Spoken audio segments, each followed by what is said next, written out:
Խոսելով մանկաբարձական բռնության մասին, իհարկե կարևորում եմ նշել ներդրումը տեղեկացված համաձայնության, քանզի որևէ միջամտություն, որևէ դեղորայքի նշանակում, որևէ հետազոտություն չի կարող իրականացվել առանց կնոջ տեղեկացված համաձայնության, առանց բացատրման հնարավոր բոլոր ռիսկերի, հնարավոր բարդությունների եւ այլն։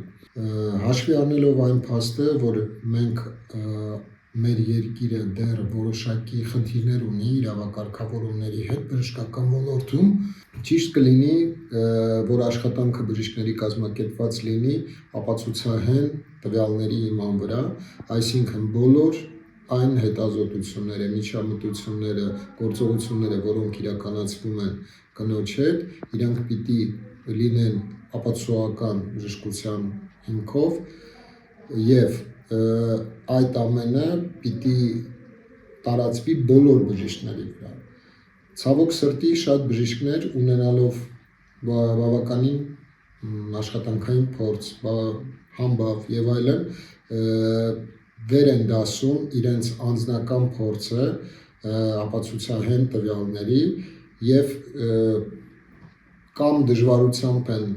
գնում դեպի ապացուցահեն բժշկությանը, կամ փորձում են դիմադրեն,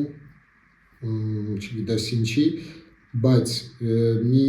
բանը միանշանակ է, որ այդ ամենը իրականացվում է իշահս կնոջ եւ նրա բալիկի առողջությանը եւ հետագա մայրության բերկրանքը զգալու դրական փորձին։